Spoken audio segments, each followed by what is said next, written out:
तारीख थी 15 अक्टूबर 1995। आसमान का राजा कहा जाने वाला double decker luxury plane Pan Am flight 6 अपने 70 यात्रियों और 7 क्रू मेंबर्स के साथ हवाई से सैन फ्रांसिस्को के लिए उड़ान भर चुका था। लोग अपनी सीटों पर आराम से बैठे थे। कोई किताब पढ़ रहा था, कोई खिड़की से बाहर प्रशांत महासागर की नीली चादर को देख रहा था, तो कोई अपने आने वाले कल के सपने बुन रहा था। लेकिन अचानक प्लेन के शांत माहौल में एक चीख गूंजी। एक दो नहीं बल्कि 4 नकाबपोश लोग अपनी सीटों से उठे। उनके हाथों में हथियार थे। उन्होंने प्लेन को हाईजैक कर लिया था। यात्रियों की सांसें थम गईं। बच्चों का रोना और बड़ों की घबराहट से पूरा प्लेन गूंज उठा। ये खबर जैसे ही एटीसी तक पहुंची, धरती पर हड़कंप मच गया। रेस्क्यू मिशन की तैयारियां शुरू हो गईं, लेकिन इससे पहले कि कोई कुछ समझ पाता, ठीक 5 मिनट बाद पैन एम फ्लाइट 6 रडार से हमेशा के लिए गायब हो गई। इसके पीछे का कारण, पहला तो हाईजैकर्स ने प्लेन का लोकेशन सिस्टम बंद कर दिया था, पर असली खतरा तो कुछ और ही था। एक ऐसा खतरा जिसे इंसान कंट्रोल नहीं कर सकता।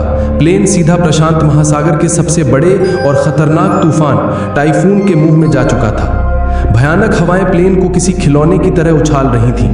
पायलट अपनी पूरी ताकत से प्लेन को बचाने की कोशिश कर रहा था, पर अगले 2 घंटे तक प्लेन का कंट्रोल प्रकृति के हाथों में था। और 2 घंटों के इस जानलेवा संघर्ष के बाद प्लेन का एक इंजन फेल हो गया और इसके थोड़ी देर बाद दूसरा इंजन भी फेल हो गया। प्लेन आग के गोले की तरह सीधा समुद्र की ओर गिरने लगा। प्लेन समुद्र की सतह से टकराने ही वाला था कि कुछ लोगों ने हिम्मत दिखाई और हाईजैकरों को मार गिराते और टूटे हुए दरवाजे से ठंडे और अनजान समुद्र में छलांग लगा दी। प्लेन एक भयानक धमाके के साथ पानी में समा गया, लेकिन 60 लोग किसी तरह बच गए थे। उनके चारों तरफ मीलों तक सिर्फ और सिर्फ प्रशांत महासागर की डरावनी लहरें थीं। किस्मत से जहां प्लेन क्रैश हुआ था, उससे बस 100 मीटर की दूरी पर एक चट्टान समुद्र से बाहर निकली हुई थी। सबने अपनी बची कुची ताकत लगाकर उस चट्टान पर पनाह ली। भीगे हुए, कांपते हुए, डरे हुए वे 60 लोग उस छोटी सी चट्टान पर एक दूसरे से लिपटे हुए थे। उनके पास न तो कोई फोन था, न कोई सिग्नल, न कोई उम्मीद। प्लेन का मलबा भी गहरे पानी में डूब चुका था। तभी एक पैसेंजर को याद आया कि उसके बैग में एक दूरबीन थी जो किसी तरह उसके साथ बच गई थी। उसने कांपते हाथों से दूरबीन उठाई और चारों तरफ देखने लगा, और तभी उसे एक उम्मीद की किरण दिखी। लगभग आधा किलोमीटर दूर धुंध में लिपटा एक छोटा सा द्वीप। वो चिल्लाया, आइलैंड, वहां एक आइलैंड है। जो लोग तैरना जानते थे उन्होंने एक पल भी नहीं गवाया। उन्होंने मौत के इस महासागर में फिर से छलांग लगा दी। नीचे खतरनाक शार्क थीं, ऊपर ऊंची ऊंची लहरें, लेकिन जीने की इच्छा इन सबसे बड़ी थी। घंटों की मशक्कत के बाद सिर्फ 15-20 लोग ही उस द्वीप के रेतीले किनारे तक पहुंच पाए, बुरी तरह थके हुए लेकिन जिंदा। द्वीप पर पहुंचे लोगों ने एक पल भी आराम नहीं किया। उन्हें पता था कि चट्टान पर फंसे बाकी लोगों को यहां लाना होगा, वरना वे लहरों या भूख प्यास से मर जाएंगे। उन्होंने द्वीप पर पड़ी सूखी लकड़ियों और बेलों को इकट्ठा किया और किसी तरह एक काम चलाऊ बेड़ा बनाया। उस टूटे फूटे बेड़े को लेकर वे दोबारा उस जानलेवा समंदर में उतर गए। एक एक करके कई चक्कर लगाकर उन्होंने चट्टान पर फंसे हर इंसान को द्वीप पर पहुंचाया। जब सारे 60 लोग उस अनजान जमीन पर इकट्ठा हुए, तब जाकर उन्हें अपनी असली हालत का एहसास हुआ।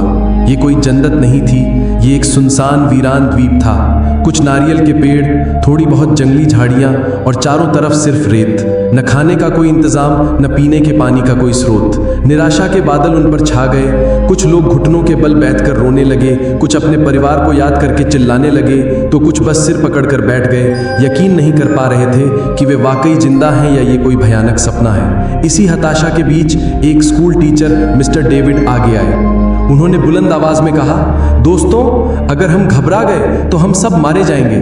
हमें जीना है, एक दूसरे के लिए जीना है। उनकी आवाज में एक भरोसा था जिसने टूटे हुए लोगों में एक नई उम्मीद जगाई। सब संगठित हुए और घायलों की देखभाल शुरू की गई। अब सबसे बड़ी चुनौती थी भूख और प्यास। एक नौजवान माइकल हिम्मत करके नारियल के एक ऊंचे पेड़ पर चढ़ गया और कुछ नारियल तोड़कर लाया। वो कुछ नारियल 60 लोगों के लिए कुछ भी नहीं थे, लेकिन वो सिर्फ नारियल नहीं थे, वो उम्मीद की पहली खुराक थे। लोगों ने बारिश के पानी को चट्टानों के गड्ढों में इकट्ठा करना शुरू किया और उसे पीना शुरू किया। मिस्टर डेविड ने सबको छोटी छोटी टीमों में बांट दिया।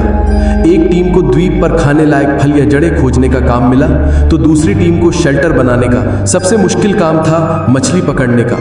कुछ नौजवानों ने पेड़ों की नुकीली डालियों से भाले बनाए और घंटों समंदर के किनारे खड़े रहकर मछली पकड़ने की कोशिश करने लगे।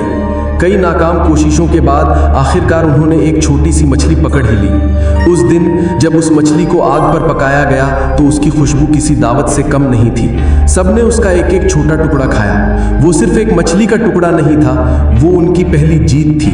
उस पल ने उन्हें सिखाया कि अब यही उनकी जिंदगी है जहां हर चीज को बांट कर जीना होगा। दोस्तों, कहानी में आगे क्या हुआ ये जानने से पहले एक छोटी सी रिक्वेस्ट।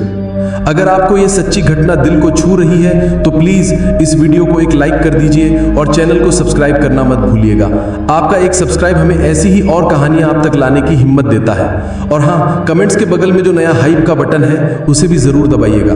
दिन हफ्तों में और हफ्ते महीनों में बदलने लगे। अब उन्हें समझ आ गया था कि मदद शायद कभी नहीं आएगी, उन्हें यहीं जीना होगा। उन्होंने पेड़ों की पत्तियों, डालियों और नारियल के रेशों से छोटी छोटी झोपड़ियां बनानी शुरू कर दी। पहली बारिश में ही उनकी सारी मेहनत पर पानी फिर गया, झोपड़ियां लीक करने लगी, लेकिन उन्होंने हार नहीं मानी और ज्यादा मजबूती से शेल्टर बनाए। जरूरत ने उन्हें वो सब कुछ सिखा दिया जो उन्होंने कभी सोचा भी नहीं था। कुछ लोगों ने मछली को धुआं देकर सुखाना सीख लिया ताकि उसे लंबे समय तक बचाया जा सके। एक महिला जो नर्स थी, उसने जंगली पत्तों से छोटी मोटी चोटों और बीमारियों का इलाज करना सीख लिया। उन्होंने फैसला किया कि अगर यहाँ जीना है तो भविष्य के लिए सोचना होगा। उन्होंने नारियल के बीजों को द्वीप के चारों तरफ बोना शुरू किया, जंगली पौधों की कलमों को लगाना शुरू किया। उन्होंने समंदर के किनारे रेत पर नारियल के पेड़ों को गिराकर एक बहुत बड़ा हेल्प लिखा, इस उम्मीद में कि शायद कोई हवाई जहाज इसे देख ले। एक दिन दूर आसमान में एक जहाज दिखा भी। सब पागलों की तरह चिल्लाए, आग जलाकर धुआं किया, लेकिन जहाज ने उन्हें नहीं देखा और गुजर गया। उस दिन कई लोगों की उम्मीद पूरी तरह टूट गई। शुरुआती 2-3 महीने सबसे कठिन थे।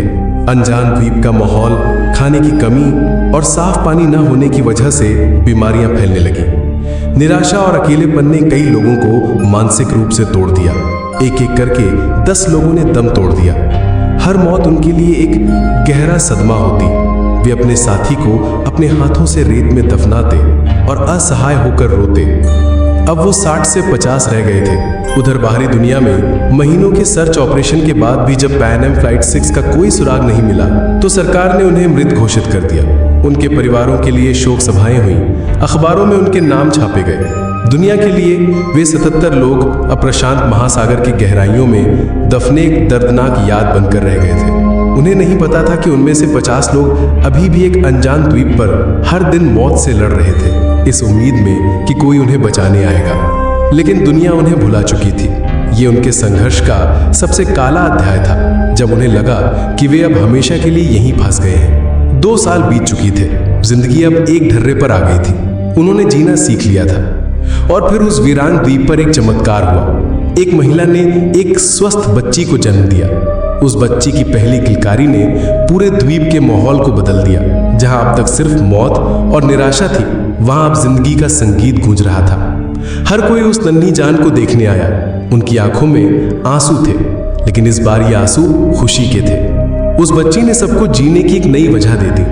वो सिर्फ एक बच्ची नहीं थी, वो इस बात का सबूत थी कि सबसे मुश्किल हालातों में भी जिंदगी हार नहीं मानती। वो उनकी उम्मीद की नई मशाल थी। लोगों ने उस दिन को एक त्योहार की तरह मनाया, क्योंकि 2 साल बाद मौत पर जिंदगी की जीत हुई थी। अब उन्हें सिर्फ खुद के लिए नहीं, बल्कि इस नई पीढ़ी के लिए भी जीना था और इस द्वीप को एक बेहतर जगह बनाना था। देखते देखते 10 साल गुजर गए। द्वीप पर अब जिंदगी का एक सिस्टम बन चुका था। मिस्टर डेविड ने बच्चों के लिए एक छोटा सा स्कूल खोल दिया था, जहां वे उन्हें पढ़ना, लिखना और दुनिया के बारे में बताते थे। उस दुनिया के बारे में जिसे इन बच्चों ने कभी देखा ही नहीं था। सबने अपने अपने काम बांट लिए थे। कुछ लोग मछली पकड़ते, कुछ खेती करते, कुछ बच्चों की देखभाल करते। उन्होंने अपने मनोबल को बनाए रखने के लिए प्लेन क्रैश की बरसी को सर्वाइवल डे के रूप में मनाना शुरू कर दिया। उस दिन वे गाना गाते, कहानियां सुनाते और उन साथियों को याद करते जो अब उनके साथ नहीं थे। इन 10 सालों में द्वीप पर 5 और बच्चों का जन्म हुआ, लेकिन इस दौरान बीमारियों और हादसों में 7 और बड़े लोग अपनी जान गंवा चुके थे। अब द्वीप की कुल आबादी बच्चों को मिलाकर 48 थी। एक दिन फिर वही हुआ। आसमान में एक प्लेन की गूंज सुनाई दी। सब फिर से दौड़े, फिर से चिल्लाए, लेकिन नतीजा वही रहा। प्लेन उन्हें बिना देखे गुजर गया। बार बार मिलती निराशा ने अब उन्हें तोड़ना बंद कर दिया था। शायद उन्होंने इसे ही अपनी किस्मत मान लिया था। पूरे 13 साल बीत चुके थे। जो बच्चे द्वीप पर पैदा हुए थे वे अब किशोर हो चुके थे। उनके लिए यही दुनिया थी, यही घर था। जो बड़े थे वे अब बूढ़े हो चले थे। उनके चेहरे पर संघर्ष की लकीरें साफ दिखती थीं। फिर एक सुबह एक ऐसी आवाज सुनाई दी जिन्होंने 13 सालों में नहीं सुनी थी। एक बड़े जहाज के हॉर्न की आवाज। पहले तो उन्हें यकीन ही नहीं हुआ। उन्हें लगा कि यह भी उनका कोई वहम है। लेकिन जब आवाज दोबारा आई तो सब पागलों की तरह समंदर के किनारे की ओर भागे। उन्होंने अपनी पूरी ताकत से आग जलाई, चिल्लाए, हाथ हिलाए। उनकी आंखों में एक आखिरी उम्मीद की चमक थी। और इस बार चमत्कार हुआ। जहाज ने उन्हें देख लिया था। जहाज रुका और उनसे कुछ दूर लंगर डाल दिया। उस पल को शब्दों में बयां नहीं किया जा सकता। 48 लोग एक दूसरे को पकड़कर रो रहे थे, हंस रहे थे, चिल्ला रहे थे। 13 साल का लंबा भयानक इंतजार खत्म हो गया था। जब रेस्क्यू टीम नाव से द्वीप पर पहुंची तो उनकी आंखों में भी आंसू थे। वे उन लोगों को देख रहे थे जिन्हें दुनिया मरा हुआ मान चुकी थी। जब वे 48 लोग वापस शहर लौटे तो दुनिया हैरान रह गई। वे अब पहले जैसे इंसान नहीं थे। शहर की चकाचौंध, गाड़ियां, इमारतें, सब कुछ उन्हें अजीब लग रहा था। उनकी कहानी किसी को भी यकीन नहीं हो रही थी जब तक कि एक सर्वाइवर की डायरी सामने नहीं आई। उस डायरी में 13 साल का हर एक दिन, हर एक संघर्ष और हर एक मौत और हर एक जन्म का हिसाब लिखा हुआ था। जब मीडिया ने उस डायरी के पन्नों को दुनिया के सामने रखा तो हर कोई रो पड़ा। ये इंसान के हौसले, हिम्मत और जीने की जिद की एक अविश्वसनीय दास्तां थी। इस सच्ची घटना पर बाद में एक किताब भी लिखी गई जिसका नाम था the lost survivors of flight 6, 13 years on the island. ये कहानी आज भी हमें सिखाती है कि उम्मीद की एक छोटी सी किरण भी सबसे घने अंधेरे को चीर सकती है और इंसान का हौसला हर मुश्किल से बड़ा होता है। दोस्तों, आपको इन 48 सर्वाइवर्स की ये दिल दहला देने वाली कहानी कैसी लगी? क्या आप कल्पना कर सकते हैं कि 13 साल एक वीरान द्वीप पर बिताना कैसा होता होगा? अपनी राय नीचे कमेंट्स में जरूर बताइएगा। आपके कमेंट्स पढ़ के हमें बहुत अच्छा लगता है।